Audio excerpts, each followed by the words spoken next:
श्री प्रकाश शुक्ला। तो मुझे लगा कि आज वो बेहतर है दिन कि आज आपको सुनाऊं ये कहानी। हिंदुस्तान में ख़ासतौर पर मेरे अपने क्राइम रिपोर्टिंग के करियर में बहुत सारे क्रिमिनल्स के बारे में पढ़ा लिखा, देखा, गया, शूट किया, उनकी कहानियाँ देखी, उनको सज़ा होते हुए देखा, उनको क्राइम करते हुए देखा।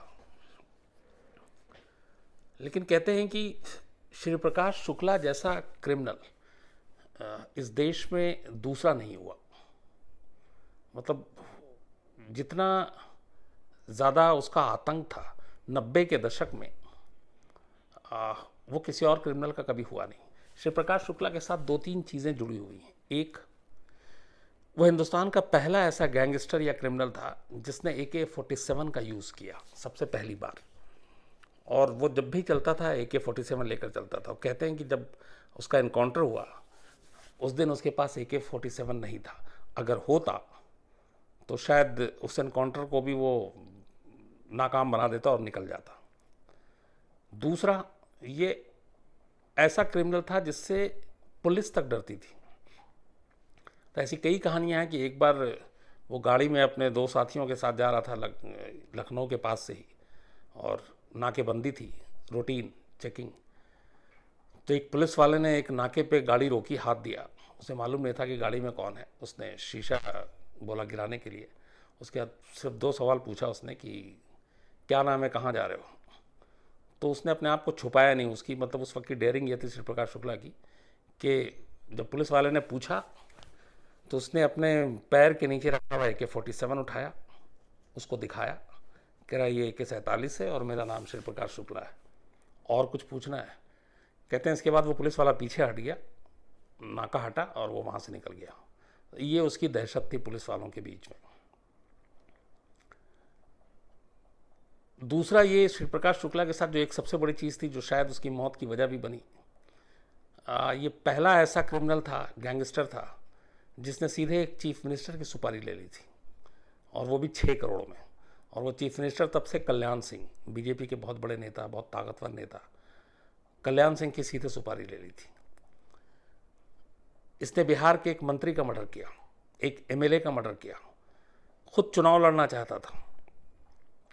और ये पहला गैंगस्टर है हिंदुस्तान के इतिहास में जिसकी वजह से यूपी को स्पेशल टास्क फोर्स बनानी पड़ी, STF। क्योंकि पुलिस ने लास्ट में ये हथियार डाल दिए कि श्री प्रकाश शुक्ला को पकड़ने या मारने के लिए थाने की पुलिस के पास इतना बल, इतनी शक्ति और इतना साहस नहीं है कि श्री प्रकाश शुक्ला को वो मार सके। इसके लिए कुछ स्पेशल फोर्स बनानी पड़ेगी जो ख़ासतौर पर श्री प्रकाश शुक्ला से निपटे। उसके लिए उस फोर्स में चुनिंदा लोगों को रखना चाहिए, उनके पास ऑटोमेटिक वेपन होना चाहिए, सर्विलांस की फैसिलिटी होनी चाहिए। और कहते हैं कि तब यूपी के 40-50 ऐसे क्रिमिनल थे, छोटे मोटे सब मिलाकर, तो उनकी एक लिस्ट बनाई गई, और उस लिस्ट में सबसे टॉप पे जो नाम था वो श्री प्रकाश शुक्ला का था। और उसके बाद STF का गठन हुआ, और अजय राज शर्मा इस STF के पहले इंचार्ज बने, ADG, जो बाद में दिल्ली पुलिस के कमिश्नर भी रहे। तो आप इससे अंदाज़ा लगा सकते हैं कि श्री प्रकाश शुक्ला, खैर एक और भी चीज़ उसके बारे में कहते हैं, उसने बहुत सारे तो मर्डर किए ही, किडनैपिंग, मर्डर, वसूली, ये सारी चीज़ें उसके उसमें थी।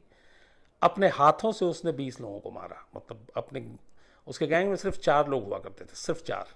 वो ज़्यादा बड़ा गैंग लेकर उसका मानना था कि रिस्की होगा, तो सिर्फ 4 लोगों को रखता था, और चारों के पास AK-47 होता था। और उसने अपने हाथ से 20 खून किए।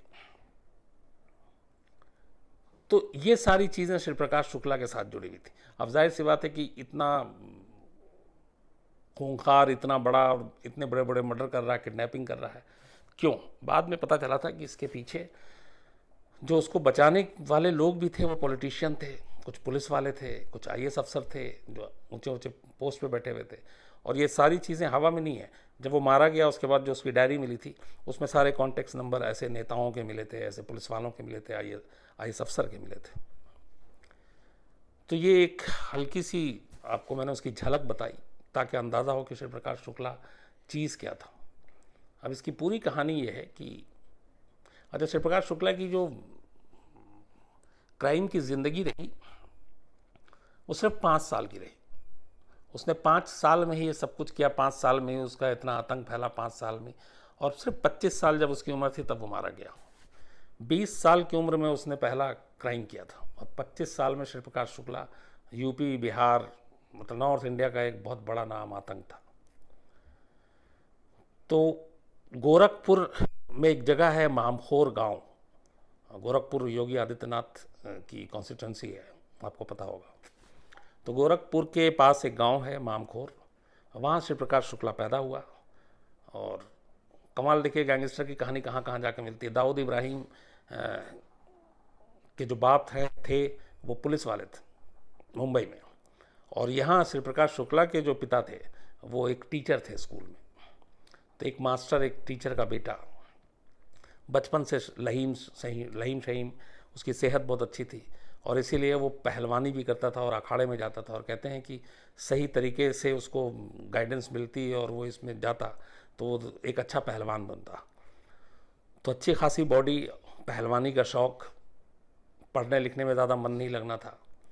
और धीरे धीरे वो उसी गांव में रहता, बड़ा होता है, और 20 साल का जब हो जाता है तब तक उसने कोई क्राइम नहीं किया था। उसकी क्राइम की ज़िंदगी में जो एंट्री थी वो एक अजीब फिल्मी स्टाइल में थी। एक बार ये गांव में ही कोई मेला लगा हुआ था, तो अपनी बहन के साथ जा रहा था श्री प्रकाश शुक्ला। तो जब बहन के साथ जा रहा था तो वहाँ पे कुछ लड़के खड़े हुए थे, उनमें से एक लड़का था जिसका नाम, पूरा नाम याद नहीं, लेकिन कोई तिवारी। उसने इसकी बहन को देख के सीटी बजा दी। सिर्फ सीटी बजाना था, श्री प्रकाश शुक्ला वापस मुड़ा और उसने उन सारे लड़कों के बीच में जो उसके सारे दोस्त थे, अपने हाथ से उसको मार डाला। और ये उसका पहला मर्डर था, क्योंकि उसकी बहन को सीटी बजाई और उसने सुन लिया था। मर्डर करने के बाद वो पहली बार गोरखपुर से बाहर निकलता और भाग जाता और सीधे बैंकॉक चला जाता है। बैंकॉक में कुछ दिन रहता है, फिर वापस आता है। वापस आने के बाद अब चूंकि पुलिस भी तलाश कर रही थी, और तब तक इसको माइंड जो था इसका क्रिमिनल टाइप का था। बैंकॉक जाने के बाद इसको बहुत सारी चीज़ें क्राइम की पता चलती हैं। फिर ये वापस आता है, कहता है कि अब मुझे क्रिमिनल बनना है। तो क्रिमिनल बनने में कौन इसकी मदद करे? तो उस वक्त एक बहुत बड़ा नाम चल रहा था बिहार के मोकामा में, सूरज भान का, जो बहुत क्रिमिनल, बाद में सूरज भान आपके चुनाव भी लड़ा, जीता भी। और सूरज भान का बड़ा दबदबा था बिहार में और इवन पूर्वी उत्तर प्रदेश में। तो किसी तरह इसको पता चला तो ये सूरज भान की शागिर्दी में चला गया, और सूरज भान को इसने अपना गॉडफादर बना लिया, क्योंकि इसे हथियार की भी ज़रूरत थी और इसको ये था कि अब वसूली और ये सब करना है। और वापस आके इसको पता चला कि जो रेलवे का टेंडर है, रेलवे का ठेका, उसमें बड़े पैसे होते हैं। और रेलवे का ठेके का एक पता नहीं अजीब इतिहास रहा है कि यूपी और बिहार में ज़्यादातर इस ठेके को हासिल करने वाले हमेशा क्रिमिनल रहे। वो क्रिमिनल बाद में चल के पॉलिटिशियन भी बने हैं। मतलब एक लंबी लिस्ट है इस पर। तो इसको ये आइडिया हो गया था, इसने कहा कि रेलवे के टेंडर पे अब काम करना चाहिए। तो सूरज भान को गॉडफादर बना लिया। सूरज भान से इसको हथियार मिला, कहते हैं कि AK-47 भी उधरी से मिला। इसके बाद इसने अपने 4 खास लड़कों की एक टीम बनाई, और जो इसने शुरुआत की वो रेलवे के टेंडर से, गोरखपुर से लेकर उस पूरे साइड में। इसका ये था कि रेलवे का कोई भी ठेका मिले तो वो सिर्फ उससे मिले, और इसके लिए बहुत खून खराबा हुआ। इसने लोगों को धमकाना शुरू किया।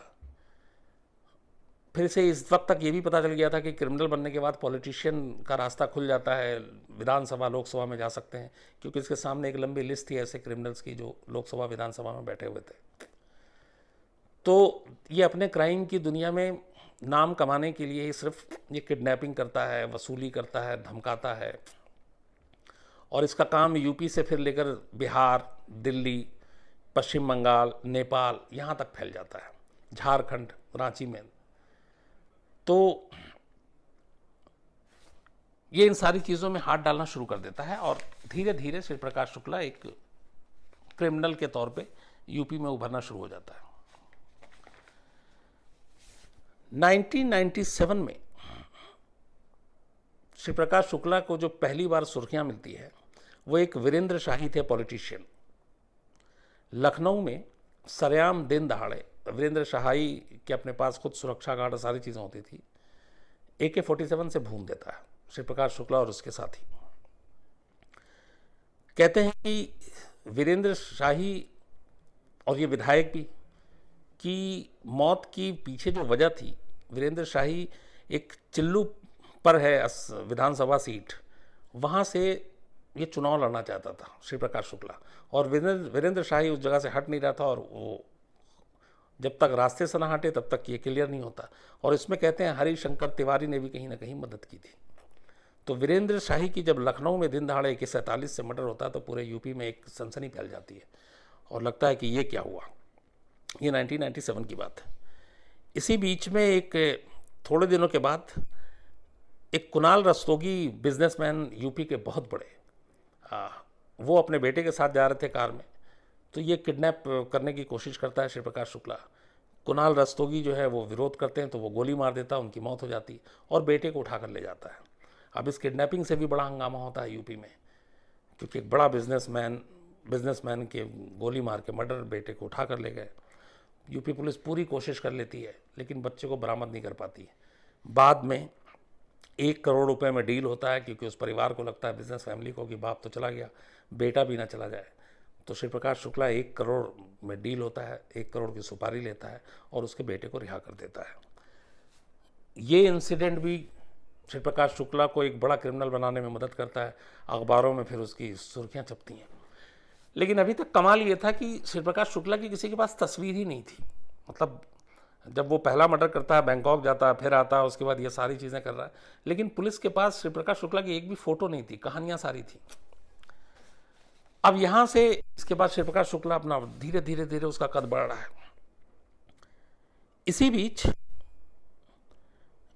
जो पहला और भी इससे बड़ा क्राइम इसने किया, जिसके बाद फिर लगा कि नहीं अब पानी सर से ऊपर उठ गया, वो था बिहार में एक नेता थे, ब्रिज बिहारी प्रसाद। तो जून 1998 में ब्रिज बिहारी प्रसाद बिहार सरकार में मंत्री थे और इंदिरा गांधी हॉस्पिटल है पटना में एक, वहाँ पे वो उनका इलाज कुछ चल रहा था, कुछ बीमार रहते थे, तो इसे पता था कि कब कब वो हॉस्पिटल आते हैं। तो जून 1998 में अपनी सरकारी लाल बत्ती की गाड़ी में मंत्री ब्रिज बिहारी प्रसाद हॉस्पिटल जैसे ही पहुँचते हैं इंदिरा गांधी हॉस्पिटल के गेट पे, ये पहले से श्री प्रकाश शुक्ला अपने 2 लोगों के साथ वेट कर रहा था, और वो जैसे ही लाल बत्ती की गाड़ी से उतरते हैं उनके पास गनर भी था मंत्री के पास, लेकिन किसी को मौका नहीं मिलता है कि 47 का सीधा मुंह उधर होता है और फायर बस्ट करता है और ब्रिज बिहारी प्रसाद जो है उनका मर्डर कर देता है हॉस्पिटल के गेट पे एक बिहार सरकार के मंत्री का। अब इस मंत्री के मर्डर के बाद जाहिर सी बात है हाहाकार मच जाता है और नाम आ जाता है कि श्री प्रकाश शुक्ला। उसकी वजह यह है कि रेलवे के ठेके को लेकर कुछ अनबन चल रही थी, और इस रेलवे के ठेके को ही लेकर कि उसका एक छत्र राज हो, कहीं ना कहीं रास्ते में ये बिहारी प्रसाद आ रहे थे और इसीलिए श्री प्रकाश शुक्ला ने रास्ते से हटा दिया। इस मर्डर के कुछ दिन के बाद उसने एक और एमएलए अजीत सरकार को AK-47 से मार डाला। यहां पे भी फिर रेलवे का ठेका और टेंडर चल रहा था। अब ये 2 बड़े मर्डर जब अचानक हुए, एक तो हो चुका था वीरेंद्र शाही का, देन बिहार के मंत्री का, फिर एक और एमएलए अजीत सरकार का, तो पुलिस हड़कंप थी पूरी यूपी और बिहार दोनों में। इसी बीच एक एकदम ऐसी खबर आई कि यूपी पुलिस के हाथ पैर फूल गए। खबर ये थी कि श्री प्रकाश शुक्ला का अब अगला टारगेट जो है वो यूपी के चीफ मिनिस्टर हैं कल्याण सिंह, और कल्याण सिंह की सुपारी दी गई है और सुपारी 6 करोड़ की। तो बड़े बड़े नेताओं के मर्डर के बाद जाहिर सी बात है हड़कंप मच चुका था। यूपी पुलिस को जब ये पता चला कि अब सीधे चीफ मिनिस्टर की सुपारी दे दी गई है 6 करोड़ में, और ये खुलासा किया था उस वक्त एक नेता हुआ करते थे, मतलब उस वक्त क्या अभी भी, मतलब साक्षी महाराज, उन्होंने ये बताया था कि श्री प्रकाश शुक्ला ने 6 करोड़ में सुपारी लिया कल्याण सिंह की, लेकिन ये सुपारी किसने दी उन्होंने इसका खुलासा नहीं किया। लेकिन ये बात जब पुलिस तक पहुंची तो पुलिस के हाथ पैर फूले। इसके बाद फिर एक मीटिंग हुई और तय हुआ कि अब कैसे निपटा जाए। अच्छा, इस मीटिंग में यह था कि थाने की पुलिस श्री प्रकाश शुक्ला का कुछ बिगाड़ नहीं सकती, तो इसके लिए स्पेशल फोर्स चाहिए। और इस स्पेशल फोर्स की मांग के पीछे एक और वजह भी थी कि 9 सितंबर 1997 में एक बार श्री प्रकाश शुक्ला के बारे में खबर मिली कि वो लखनऊ के हजरतगंज इलाके में जनपथ इलाके के एक सैलून में अपने बाल कटवाने आने वाला है, और एक मुखबिर ने खबर दी थी। तो पुलिस को ये पुख्ता मालूम था, लेकिन ये भी था कि AK-47 से आता है, तो पुलिस ने पूरी घेराबंदी की सैलून के आसपास। बाकायदा श्री प्रकाश शुक्ला आया भी, इनकाउंटर भी हुआ, लेकिन श्री प्रकाश शुक्ला AK-47 से गोलियां चलाते हुए हजरत में निकल गया, और इस इनकाउंटर में ये पूरा इनकाउंटर फेल रहा और एक सब इंस्पेक्टर की मौत हो गई इस गोलीबारी में। तो पुलिस को ये भी था, इससे पहले भी एक और मुठभेड़ हुआ जिसमें श्री प्रकाश शुक्ला निकल गया। एक तो आपको बताइए कि पुलिस ने नाके पर रोका, लेकिन हिम्मत नहीं हुई शुक्ला को पकड़ने की। तो ये सारी चीज़ें, और फिर बिहार के मंत्री, उसके बाद विधायक, इन सब के मर्डर के बाद मामला और ख़तरनाक हो गया। और अब जब सुपारी की बात आई तो फिर यूपी पुलिस ने तय किया और CM से बात की, कल्याण सिंह से ही, कि श्री प्रकाश शुक्ला को पकड़ने के लिए या मारने के लिए हमें स्पेशल फोर्स चाहिए। तब 4 मई 1998 को CM के आदेश पर STF का गठन हुआ, स्पेशल टास्क फोर्स, और इसके हेड बनाए गए अजय राज शर्मा जो ADG थे उस वक्त। और 43 क्रिमिनल्स की एक लिस्ट दी गई जिनको पकड़ना था या मारना था, और उस 43 लोगों में पहला नाम और पहले नंबर पर श्री प्रकाश शुक्ला का था। 50 बेस्ट पुलिस फोर्स के अलग अलग शहरों से लोग चुने गए STF के लिए, और उन 50 लोगों को STF में रखा गया। उन्हें तमाम आधुनिक हथियार दिए गए, सर्विलांस की फैसिलिटी दी गई, मोबाइल टैपिंग और ये सारी चीज़ें। और इनका पहला टारगेट था सीधा श्री प्रकाश शुक्ला। अब उसके बाद श्री प्रकाश शुक्ला के ये पीछे लग गए, लेकिन दिक्कत ये थी कि श्री प्रकाश शुक्ला की इनके पास कोई तस्वीर नहीं थी, कोई जानकारी नहीं थी। लेकिन एक चीज़ हुआ जब STF बनने के बाद कि इसके सर्विलांस पे, जब उस वक्त श्री प्रकाश शुक्ला के बारे में एक और चीज़ थी, वो मोबाइल नया नया आया था, वो मोबाइल का बहुत शौकीन था, और वो कई बार कहता था कि मेरा एक दिन का मोबाइल का बिल 5,000 रुपये आता है, और वो मोबाइल से बात करता था। 2-3 चीज़ें श्री प्रकाश शुक्ला की ज़िंदगी में थी जिसकी वजह से शायद उसका अंजाम भी यही हुआ। एक, मोबाइल पे बात करने का शौक़, अय्याशी का शौक़, बड़े बड़े होटलों में, बड़ी महंगी गाड़ियों में घूमना और गर्लफ्रेंड बनाना, ये उसकी कमज़ोरी थी। जब STF ने ये सारी जानकारी इकट्ठा की तो फिर उसके मोबाइल के नंबर भी कुछ पता चला, लेकिन वो मोबाइल सिम बदल बदल कर बात करता था, और कहते हैं कि उसके पास जो पूरे सर्विलांस में आया था 14 सिम थे जो अलग अलग नंबर थे जिनसे वो बात करता था, और वो बहुत सारी लड़कियों से बात करता था। STF की टीम लगी रही। इसी बीच में पुलिस को पता चला एक दिन, जब सर्विलांस पे था, कि ये अपनी एक गर्लफ्रेंड से बात कर रहा है। तो नंबर आया कि इसका लोकेशन क्या, तो पता चला दिल्ली है। तो पुलिस को लगा कि ये दिल्ली में क्या कर रहा है। फिर मुखबिर से जानकारी मिली कि ये दिल्ली से 22 सितंबर की सुबह, 22 सितंबर 1998 की सुबह ये रांची जाने वाला है। रांची में कुछ इसे हथियार लेने थे सूरज भान के ही लोगों से, वहाँ पे उनके कुछ गैंग वैंग जो थे। तो पूरी पुलिस की टीम एयरपोर्ट पे आती है, एयरपोर्ट पे घेराबंदी करती है, लेकिन ये मिलता नहीं है। ये STF और पुलिस का वर्जन है। इसके बाद सर्विलांस से फिर पता चलता, अच्छा ये इसको थोड़ा सा शक हो गया था, क्योंकि कई जगह पे जहाँ यहाँ पहुँचना था उससे पहले पुलिस पहुँच जाती है। तो सूरज भान को ये शक हुआ था कि कहीं ना कहीं कुछ पुलिस को उसके बारे में जानकारी मिल रही है। तब तक उसे ये पता चल गया था कि मोबाइल फ़ोन से भी उसका लोकेशन ट्रेस हो जाता है। तो उसने मोबाइल बदलना शुरू कर दिया था, और फिर इसने मोबाइल पे आखिरी दिनों में बात करना भी कम कर दिया था, और ये PCO से भी जाके बात करता था। लेकिन एक इसकी जो गर्लफ्रेंड थी, जो दिल्ली और गाज़ियाबाद में जिसका हमेशा लोकेशन मिलता था, वो मोबाइल से बात करती थी। उसकी गर्लफ्रेंड का मोबाइल सर्विलांस पे था STF के। तो 23 सितंबर 1998 को पता चलता है सुबह कि उसकी गर्लफ्रेंड गाज़ियाबाद के इंदिरापुरम में उसका लोकेशन है, जहाँ से वो मोबाइल पे बात कर रही है,